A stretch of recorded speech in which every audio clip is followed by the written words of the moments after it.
So, Oliver, let's start from the beginning. Why are coffee cups such an iconic challenge? So I guess the growth of takeaway coffee has been quite significant over the last few years. Obviously with ourselves and other brands really expanding on the high street and into vending as well. And whilst a number of people still drink in store, around 60% of our customers actually still drink in store. 40% of them are still taking away coffees and wanting that kind of convenience to be able to have coffee on the go. I guess where the challenge come around coffee cups is that, as you sort of said at the top end of the program, coffee cups are 95% sustainable paper, but about 5% of them is a plastic liner that sits within the coffee cup to make ssure that essentially you don't get a wet lap when you're drinking your coffee. So it's there to protect you from that point of view, but it does make it more challenging to recycle than, say, a piece of paper because it does have that coating on there.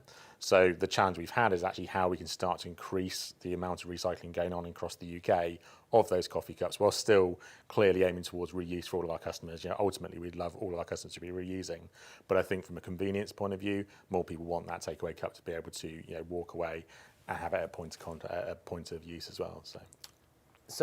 But just to say that the plastic liner doesn't prevent all wet laps. Just talking from personal experience and drinking coffee. But so just to clarify what you're saying there is that obviously part of this solution is, and I'm sure a lot of you at home be thinking exactly this. Part of the solution, surely, reusable cups. Sell reusable cups. Bring your cup back into have your coffee. Take it away. Bring it back. What you're saying is, well, that's great, but and I wonder whether this is based on experience or like you have any information about this, but that actually some people are still going to turn up and say, I haven't got a cup. Yeah, absolutely. I think if we look at the market over the last few years, there has been an increase in reuse. So certainly, probably 2 years ago, before we had the sort of talk about the issue around plastics, reuse was well down at about 1%. It has increased to around 7 to 10% now in the market, but clearly there's still 90% of people deciding to take away cup and use that instead. And I think it comes down to convenience, to be quite honest. Whilst we all try and have our reusable cup, put it in our bag, remember it in the morning. When you're in a rush or you are kind of out and about, sometimes you do forget it and you need that convenience of a paper cup. The challenge that we have is actually how do you make sure that if you do decide to not reuse but need to use a single-use cup, how can you easily recycle that? Now, some of that's come from the brands adopting cup recycling in their own stores. So, for instance, in all of our stores, you are able to drop your cup back in and we'll make sure it's recycled for you. But Tom and the team obviously are looking at those other areas like offices where a large amount of these cups do end up. And actually, how can we start to make sure at that point of use there is a way for you to be able to recycle your cup and ensure that it's getting recycled as opposed to sent to landfill? So to clarify the kind of challenge a little bit, it's a difficult product to recycle partly because of the 95% paper, the 5% plastic liner. It's difficult because of the nature of it. So what happens to most coffee cups now? They're going to general recycling, and that's a problem because they don't get, what's the... Yeah, essentially, I'm sure Tom's already got a bit more detail around the actual recycling piece, but in essence, if the cup goes down a normal recycling stream, it will potentially contaminate normal paper, mainly because it's got the coffee in it as well. So again, recyclers want really good quality material, be it paper or card or plastic. They don't want the other stuff. One of the challenges with coffee is quite often people will leave the dregs of the coffee in there. We also heard about the mini bin phenomenon, where people would kind of be on the train. The mini bin phenomenon? Yeah, so the mini bin phenomenon is the idea of actually, if you're on the train, people would quite classically go, all right, I've got to clean my table, here's my post-it note, here's my Apple core, this kind of stuff. In the coffee cup. Exactly, so not realising that actually, by putting that contamination in there, it makes it more difficult for the reprocessor to recycle it. So, very much about being able to segregate these cups and get them into a clean stream means that actually the recyclers and the reprocessors like DS Smith are able to take those cups and do something with the material, so it does have that second life. Most coffee cups are made from sustainably sourced paper and essentially can be recycled up to 7 times. So they're really good quality fibres. The problem is if they're chucked in the general waste bin, we lose that resource, whereas actually we can recover them through the in-store recycling or through office recycling, as these guys are doing. Then clearly that's recovering that resource and using it time and time again and using it to its best intent. So if we're not able to reuse, at least we're able to make sure the resource that sits within that cup has been used time and time again, and to make some really great materials as well, replacement for other virgin fibre you might have to use. And you think of the volume it's got to be worth doing. maybe the best question to start with you, Tom, is for anyone at home, who are DS Smith and what do they do? Because I guess maybe if you haven't actually worked with you might not be absolutely clear on that. Absolutely. I heard somebody the other day saying we're probably the biggest company that you've never heard of. DS Smith are a FTSE 100 company. We are a box making company essentially. So we make cardboard or corrugated packaging for lots of different parts of the supply chain. We also make packaging for a lot of the big brands, so the stuff that you'll see in the supermarkets on the shelves, a lot of that has probably been made by DS Smith. But the other parts of our business that are maybe less well known or less seen, we've got paper mills all around the world, so we've got capacity for around about 4 million tonnes of reprocessing of fibre across our paper mills all around the world. We've also got a recycling division that I work for, so my business unit is responsible for collecting materials to bring it into our supply chain to make packaging once again. So trying as much as we can to close the loop and create these circular stories and solutions. I was going to ask, so when you were telling us about the box business, how does a box company get interested in old coffee cups? Yeah, it's a really interesting one actually. So probably about 3 years ago, I got a phone call from a consultant who said that they were looking to set up a cross-industry group to focus on recycling and collection of used coffee cups because the brands and the retailers had become aware that there was going to be a story put out by Hugh Fearnley-Whittingstall on the shame of the used coffee cup, of the single-use coffee cup. And we had been, as a business, we've been saying for years, items such as coffee cups and sandwich wrappers that have got multi-material and potentially food contamination are not suitable for use in traditional paper mills. Our paper mill in the UK is down in Kent. It's the biggest paper mill in the UK. We collect almost 1 million tonnes a year of material that we reprocess through that facility. And we had said that coffee cups and other plastic-lined packaging shouldn't be coming into us as part of Because of the plastic liner? Because of the plastic liner. So we, well, partly because of the plastic liner, partly because of the food contamination. We make, a lot of the packaging that we make will be used in food contact or close to food contact uses, which means that we're not allowed to make it with paper that's come from food contaminated sources. And so we had this conversation with this organisation that became then the Paper Cup Recycling and Recovery Group, the PCRRG. It's a very catchy catchy Remember name. that one, folks. Yeah.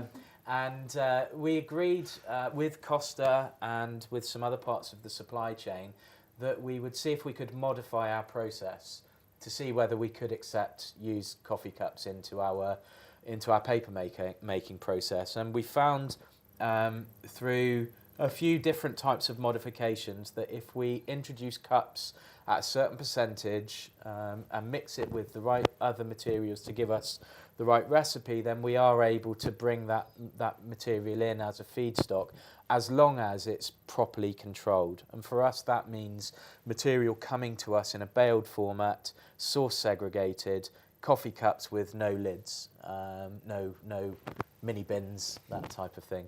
And so we went through the process. We found that with coffee cups, we could recycle them. The fibre would come off the cups in our pulpers. Our pulpers, fibre has about 3 to 4 minutes in which to become a pulp.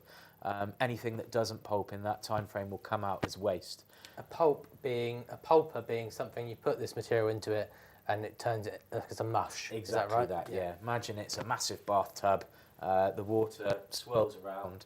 The paper breaks down into a liquid mush and then gets sprayed onto the paper machine. I'm sure my paper makers will agree that's exactly how it happens. And we found that coffee cups will break down. We found that cold cups won't. So if you think of the paper beer cup that you get at a festival or a cola cup that you'll get at a fast food restaurant, that won't break down in our process because it's got a plastic liner on the inside and outside, whereas a coffee cup only is plastic lined on the inside. So we made that change to our process. We did the calculations and we reckon that we can recycle all of the used coffee cups in the UK if they are collected properly, if they're segregated, and they're brought to us in a baled format. So if you get a pure source of coffee cup, not binned, mini bin coffee cups, you can basically recycle all of the coffee cups currently on the market. Yep. The other part of this challenge, it feels like, is that only deals with the coffee cups that people actually bring back, because obviously they're taken away. And I'm right in thinking, Tom, that you've brought something in with you that illustrates part of the other part of DS Smith's sort of approach to this. Yeah, absolutely. So we unlocked the capacity at our mill for cups to come to us, but we found it a little bit frustrating that it was still taking too long for cups to be collected. You need a lot of cups to make a full load, and our paper mill being so big, we can only accept full loads of material. 1 tonne of coffee cups is about 60 to 70,000 cups. So to go to collectors and say, bring me 20 tonnes of material, it's a bit of a challenge. And the 20 tonnes is probably the minimum. I'm not going to do the maths on that. Yeah, so like 1.5 million cups that we would need in one load to make it so that they could even come through the gate. So we thought, how can we also unlock our infrastructure to allow small volumes of material to be collected? And there's 2 sides to this. So if you speak to, Ollie knows very well from his experience that if you've got a site that is a big user of single-use coffee cups, to be able to put the infrastructure in place, bins, specialist bins, probably costs £300, £400, £500 just for one bin to be able to collect the cups, which for a lot of small locations it makes it prohibitive. So we've designed a corrugated box which can be used to collect coffee cups in places like offices, vending machine locations, council locations, anywhere where there is maybe a smaller volume than would warrant a big investment at a site. This box holds up to 700 cups. That's actually quite surprising to me. It looks almost smaller than that, but I guess it's... They stack, so it's been stacks them designed specially so that the cups will stack inside themselves. So there's the dividers inside are tapered so that the cups will stack. When it's full, you put the lid, the header board under the lid, and we are using a part of Royal Mail called Royal Mail Relay, which is a specialist courier part of Royal Mail, to collect these boxes when they're full. We think this is a really great solution because it utilises an existing supply chain, the empty back leg of an existing supply chain. So we're not putting additional vehicles on the road, and this gets then to come back to our depot, which is attached to our paper mill. So then we can bulk these up at our depot. When we've got enough, then we can create the bales that can then go over into the paper mill to be pulped. This box can go in with the cups, so the whole lot will be repulped, made into new paper, and potentially this box, this is made from 100% recycled paper, so this could be made from coffee cup fibres in the future. Online. One question that's come in, that's maybe a clarifying question, is what about the lids? What happens to the lids? Because I think you mentioned, Tom, that that you can't actually take this back. Is that still an outstanding challenge that needs to be solved? I mean, the lids generally in the UK are polystyrene and or hard polystyrene. So recyclers will take plastic recycling for polystyrene, but clearly we are also looking at that. Are there better solutions for that? One of the challenges is that actually coffee is hot, and therefore there are only certain materials that work well and sort of stand up to you being able to enjoy the drink. So again, that challenge has been tackled by the by industry.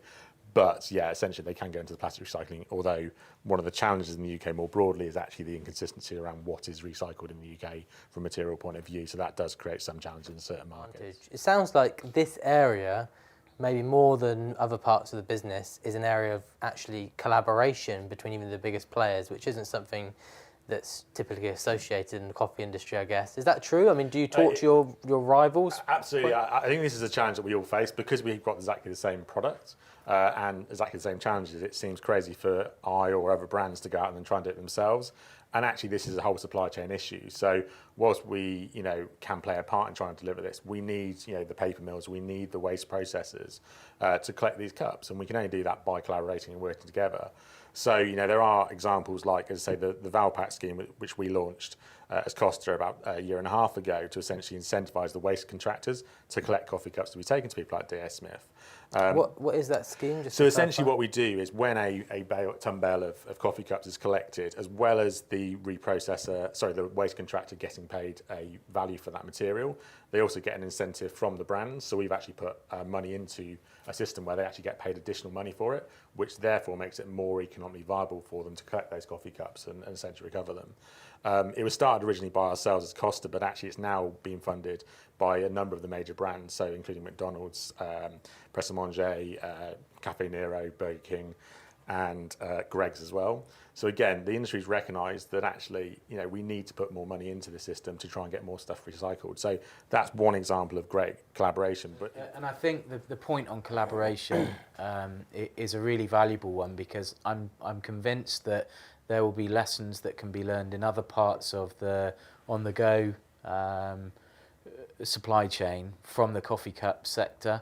The Paper Cup Recycling and Recovery Group, the PCRRG, are genuinely a cross-sector group. You've got coffee cup manufacturers, you've got the brands. Most of the brands are taking part in that group. You've got the reprocessors, you've got collectors, so it covers the whole supply chain, and the meetings generally will be very open, looking at ways of trying to solve the problems that are coming up, whether it's reuse, whether it's reprocessing, whether it's consumer behaviour, whether it's marketing. All of those types of things are kind of addressed across the supply chain, and it's quite refreshing.